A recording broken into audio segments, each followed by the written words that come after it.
上。各位同工早安。早安。每次我进办公室呢，君君姐最常跟我说的2句话就是：“牧师你回来了。”然后第2句话就是：“牧师你又要出门了。”就是常常出差回来，他都会说：“好久没有看到你。”可能不止我这样，大概每个干事都会这2句话都听到最多次。上个礼拜我又出差，出了一趟远门啊，到了挪威参加普世教会协会的下一站。普世教会协会举办了一个跟原住民转型正义有关的一个研讨会。那会议当中，透过一些国家教会的代表分享他们在他们的国家里面因为种族因素而遭到的一些歧视或者是暴力，还有一些不平等、不公义的对待。不只是分享每个国家原住民的这个情况，对转型正义的一个努力，也有一些对于转型正义的精神，还有在基于教会的立场，我们应该可以怎么样来在信仰的立场上面，来对这样的事情，跟全世界的原住民站在一起。那大会结束之后，就发出一个共同的声明。那这个声明就提交给就是在我们会议之后的 WCC 世界教会协会的中央委员会来做认可之后，就要向他的属下教会所有的这些国家的教会来提出一个呼吁，针对如何陪伴或者是帮助原住民在转型正义的工作上面，能够早日来促成这样子的一个工作。那在讨论这个声明书的内容一个时段，在讨论修正这一份声明书的时候，里面因为我们还没有拿到完整的，当时在讨论的时候有一句话非常深入我的心，其中一句话是这样说的，就是这段的英文我简单的翻译，他说走上和解的旅程是为了伤痛要被医治。那这要像是鼓声，必须是从他骨心里面的震动发出来一样。那这条和解的道路是为了要同时医治受压迫者以及压迫者的心。那以上这句话点出了和解的实质最真实的内容。那同行的一起参与吕格哈尼传道，他就用一个很简单的例子用比较简单的例子跟我分享所谓的他所理解的转型正义的基本的道理，就是如果有一个人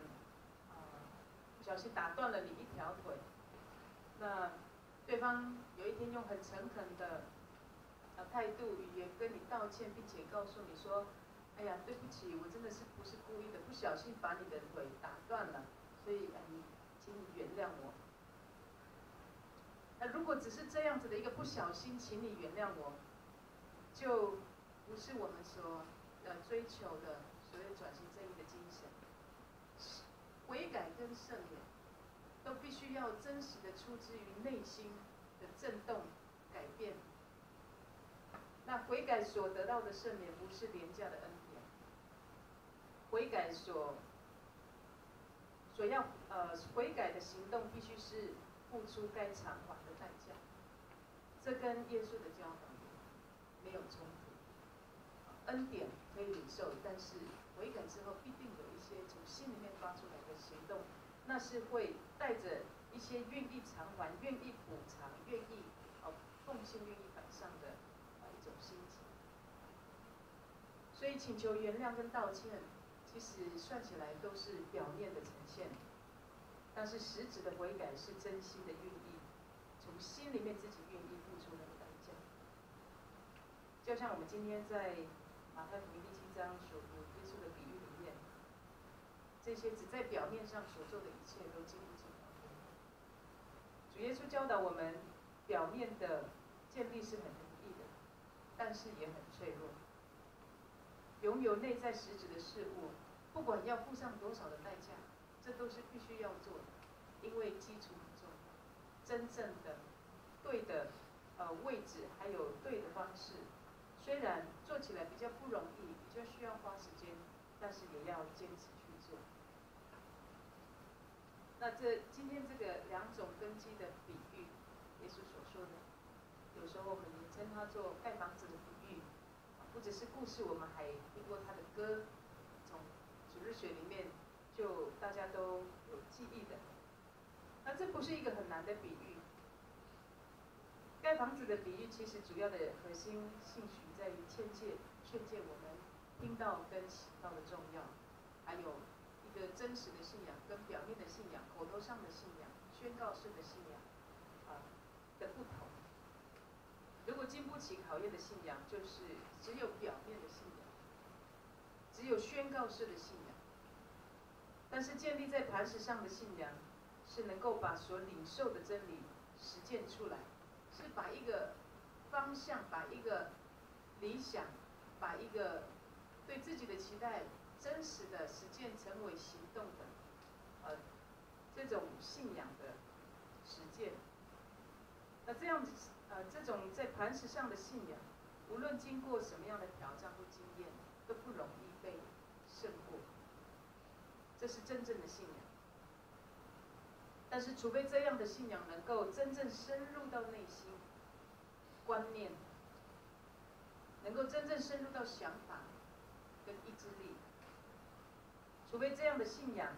能够真正的扎根在生命的实践里面，与生命密切的结合，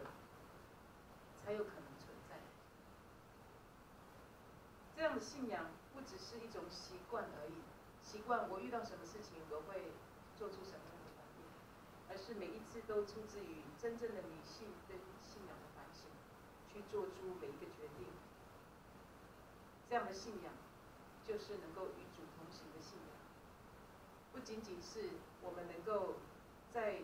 恩典的道路上面见证神的恩典，神也会帮助我们成为我们生命的根基，因为有他，我们能够在面对那些困难的时候，因为圣灵的帮助，因为神的同在，我们可以更多的来经历这些，去克服这些环境，去克服这些困难，然后在信仰的道路上面不断的回应上帝的呼召，还有不断的回应那个艰难的环境。那最近我在网络上面看到两个非常相似的新闻报道，这两个故事都算是关于两个年轻人的故事。或许有一些大部分的人应该也都看过。第一个就是一个29岁的有一半原住民血统的一个女性，她名字叫做萧美玉。她曾经是亚洲自行车的冠军。那她之所以会开始学骑自行车，不是因为兴趣，而是因为在她国中的时候，因为家庭的破碎的关系，她必须要自己就要抚养她的弟弟，两个人一起就是相依为命的生活。当她看到有一天在学校里面，在讲台上面颁奖给有自行车的比赛的这些同学有奖金可以拿的时候，他就想到原来骑单车可以有钱拿，所以他就这样子开始去学单车，然后去比赛赚取这个奖金，为的是要维持他跟弟弟的生活。那他也曾经因为家庭的关系，就是住过寄养家庭，不过最后能够成为亚洲车后这样的一个称号，其实这当中他经过了很多的努力，至少是在训练的过程当中，有很多的这个困难。不过当他开始生命越成长的时候，虽然一开始他受训练当一个车手，动机让人觉得非常兴奋，但是最后当他开始找到自己的方向，并且借着这样子的机会，到了这个最高的成就的时候，他不再是为了赚钱而骑车，他开始为了挑战自己，达成自己的理想，达成自己的梦想而骑车。另外一个故事，是关于林振宇的故事，我想大家也都稍微看过。他是一个很执着在自己的兴趣的一个年轻人，他非常的喜爱动画艺术这样子的工作。那他为了要实现自己的理想梦想，曾经在台湾用3年的时间，忍受很低薪的待遇，不公平的待遇。但是在一次机会里面，他被邀请，就是到东京日本的东京去工作。但是当他到东京之后，就开始发现其实我们可以努力，因为我并不比人家差。所以当他有这样的自信之后，他开始不断的培育自己，然后在一次机会之后，他就主动的向美国的好莱坞的一个动画公司来提出申请，说我想要面试，我推荐我自己能够到好莱坞的这家公司来工作。那当然到了新的工作场合，特别是在不同的国家，他都是很吃苦的，很耐劳，在那里来表现自己。那这在有一个机会里面，在有一个厂商，他需要有一个动画的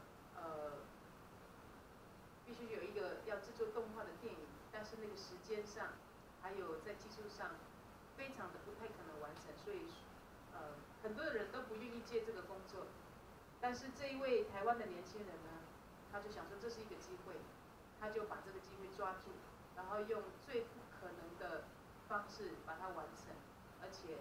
品质非常的让人觉得欣赏。但因为他这样子的吃苦，还有愿意在这些事情上面来表现自己，所以他的工作表现就受到很多人的青睐。那因为他会有名，是因为他在他制作的动画里面，在2014年得到了艾美奖的这个最佳视觉动画的这个特效的这个奖项，所以说是在国际里面发光，在国际里面被看见。那这2个故事的共同点呢，就是大概有几点。第一个就是他们都有很好很高的这个成就。那第2个就是他们的故事都很激励年轻人应该这样子来学习。那第3个就是他们的生命历程当中都存在着曾经亏欠他们的人，就是让他们理想或者是让他们的生活不能够像别人一样顺利的那些人存在。那他们的成功不是建立在他们很幸运，或者是他们有天分。他们的成功是建立在努力再努力，而且是从最基本的事情上面不埋怨的、不批评的，就是愿意先从做开始，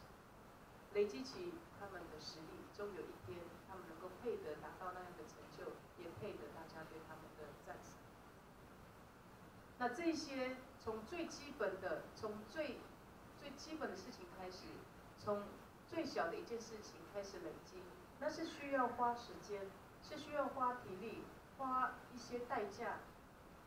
存着毅力跟信心，不断的去加强，去克服，才能够拥有的实力。所以这些从最基本的工作开始所成就出来的荣耀跟代价，就是我们今天所看到的表面上的他们。所以我们常常很容易看到诸如此类表面上是成功的故事，但是其实他们今天能够达到这样的地位跟成就，是他们一开始就已经在那里努力的耕耘。那样的实力是经得起考验跟挑战。不过我讲到这个跟年轻人有关系，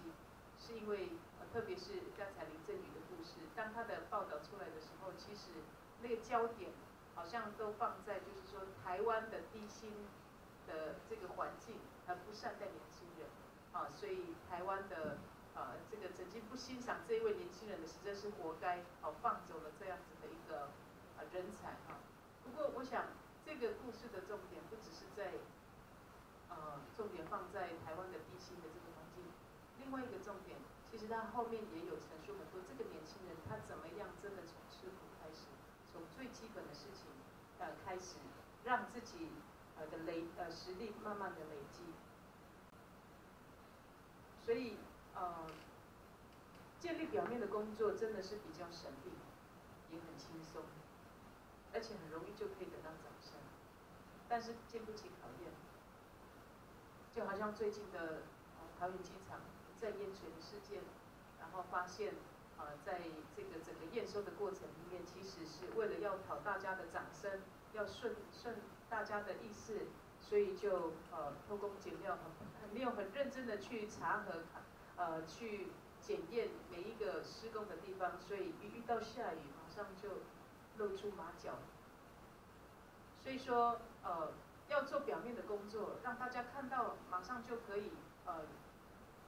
给你掌声的这种工作是很容易，但是没有办法能够在碰到真正试验的时候站立得住。所以表面功夫虽然是就只是一瞬间的工作，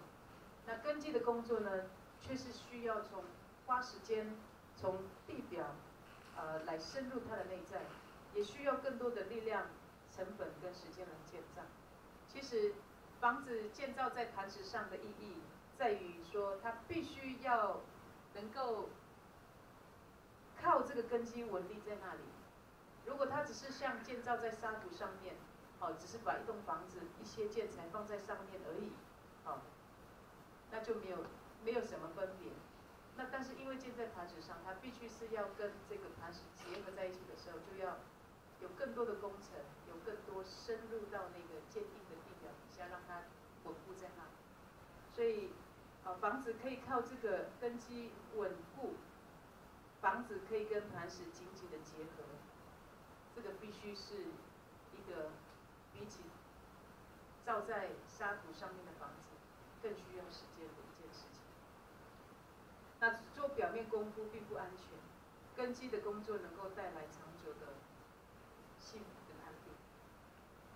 耶稣的比喻不只是向着我们的信仰，或者是我们在我们的生命的态度上面的一些实践，也对着我们所做的工作，我们所建构的施工，以及我们所做的服事来说话。我们所做的每一个服事跟施工，都是为了使上帝国可以更多的扩张在台湾的这个土地上。但是我们要拒绝只做表面的、讨人喜欢的这些事情。我们盼望可以彼此借着这段经文来互相勉励，真实的面对我们的困难，也真实的面对我们的每一个决定。我们是只做表面让大家都喜欢的事情，或是我们愿意真正的接受那个环境的这个考验，慢慢的去做，诚实的去做，并且不妥协的去做。就好像这个前一阵子在这个小灯泡的这个事件里面，这一位爸爸所说的，在面对杀人犯的这个事情上面，他宁愿选择一条比较艰难的道路，为的是要让台湾的社会真正的转化。这条路或许比较难走，但是唯有这样子才能够真正使众人都得到利益。我们也盼望，我们不是被逼的必须走一条难走的道路，而是我们知道这是应该做的，我们知道这是根基的工作，我们知道这不是表面的工作，我们都可以彼此提醒、彼此鼓励、彼此来说服，我们能够在信仰的磐石上面、信仰的立场上面，愿意走这一条比较难走的道路。我们一起来祷告。感谢上帝，让我们可以在礼拜一的早晨跟众同工一起在神的话语上面来听见主你的教导，再次的提醒我们每一天日子很快的过去，但是每一天或许在很多时候会遗漏主你的教导，就被这个世界所影响，按着这个世界的方式跟观念，做了一些浪费时间或者是不太有意义的事情。恳求上帝来帮助我们，让我们能够在这个工作的环境里面，可以彼此的来分享，彼此的勉励，特别神的话语就教导我们，让我们能够行事都有智慧，让整个总会的办公室同工所展现出来的服饰，所展现出来的工作，真的都能够容神一人，蒙你的喜悦，并且蒙你的带领，使我们所做的都合乎神你呼召我们那起初的意向，让我们能够在主的话语上面有信心、有能力。우리는 masuk isan isudu siya sinirustun isan mas isudu siya sintudangan natuda kamin to nama tu kamin isan isudu tarangaos magsoda matapos mas mupati masyado isudu na kuda intek lasa bangsam magto makilasan masuk mupati sa amin inuli maka siya isudu nga Yesu Kristo. Amen.